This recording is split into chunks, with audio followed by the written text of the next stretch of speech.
Hello friends, আজ আমি আপনাদের সামনে এমন একটি ভিডিও নিয়ে এসেছি যেগুলি আপনারা এর আগে কখনো ইউটিউবে দেখেননি।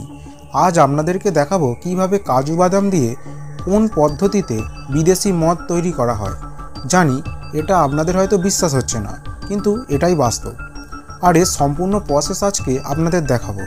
আর তার সাথে দেখাবো এমন একটা ফল চাষ করা হয় জলের ওপরে, আর এই ফল থেকে কোল্ড ড্রিঙ্কস থেকে শুরু করে সস, চাটনি আরও বিভিন্ন ধরনের জিনিস তৈরি করা হয়।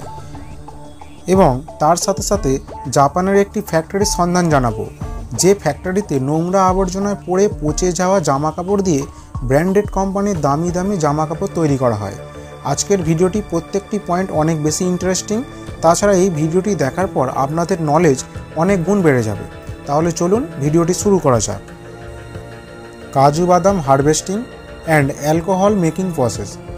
বন্ধুরা, কাজুর ফল দিয়ে বিদেশি মদ তৈরি করার জন্য সর্বপ্রথমে কাজুর বাগান থেকে কাজু হারভেস্ট করা হয়।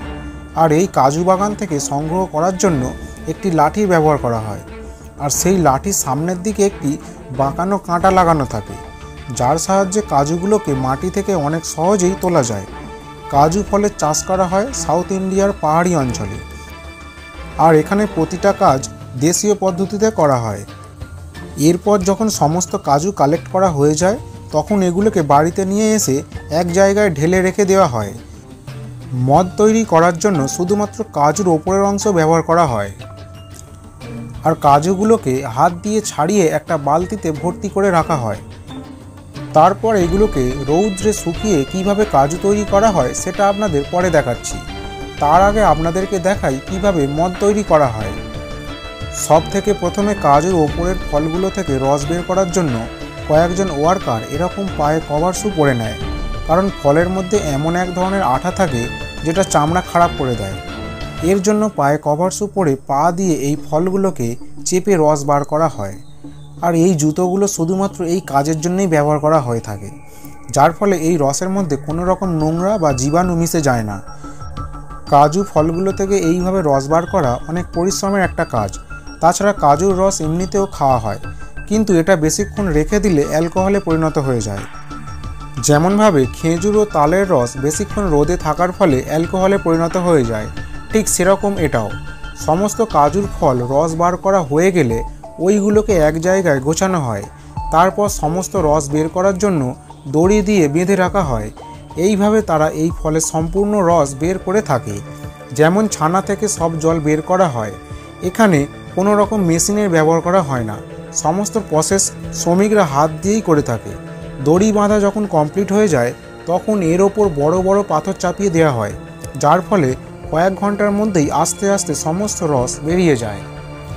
তারপর এটাকে অন্য জায়গায় রেখে দেওয়া হয়, যার পরে পচে জৈবিক সার হিসেবে গাছের গোড়ায় ব্যবহার করা হয়। এবার তৈরি হওয়া রসকে ভালো করে ছেঁকে নেওয়া হয়। এরপর শুরু হয় আসল পদ্ধতি। এখানে বড় একটা মাটির ঘড়ার মধ্যে প্রথমে সব রস ঢেলে দেওয়া হয়। তারপর ওই রস লাঠি দিয়ে ভালো করে ঘেঁটে দেওয়া হয়, আর নিচে আগুন জ্বেলে দেওয়া হয়। অন্যদিকে ছেঁড়া কাপড় এবং কাদা সংগ্রহ করা হয়। তারপর এর ওপরে একটা কলসি ফুটো করে এরকম করে পাইপ দিয়ে লাগানো হয়। যেভাবে দেশি মদ তৈরি করা হয় ঠিক সেরকমভাবে। এরপর ওই কলসিকে কাপড় এবং কাদা দিয়ে ভালো করে বন্ধ করে দেওয়া হয়। এটা দেওয়ার কারণ হচ্ছে কোনো জায়গা থেকে যেন হাওয়া বেরিয়ে যেতে না পারে। তারপর কলসির নিচে ভালো করে জাল দেওয়া হয়, যার ফলে ভেতরে থাকা কাজুর রস গরম হয়ে ফুটতে থাকে। আর কলসিতে লাগানো পাইপের নিচে একটা ড্রাম রেখে দেওয়া হয়, আর কাজুর রস গরম হয়ে ওর বাষ্পটা পাইপ লাইন দিয়ে এইভাবে আস্তে আস্তে ড্রামের ভেতরে এসে পড়ে।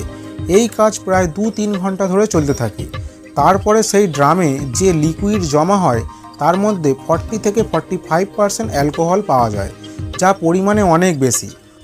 অন্য যে কোনো জিনিসের থেকে তৈরি করা অ্যালকোহলের থেকে কাজুর এই অ্যালকোহলের কোয়ালিটি অনেক ভালো বলে গণ্য করা হয়।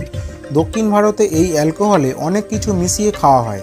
তাছাড়া এই অ্যালকোহলে অনেক ধরনের ফ্লেভার মিশিয়ে আলাদা আলাদা জার কিনে ভরে রেখে দেওয়া হয়। এগুলো এখান থেকে বাইরে এক্সপোর্ট করা হয়।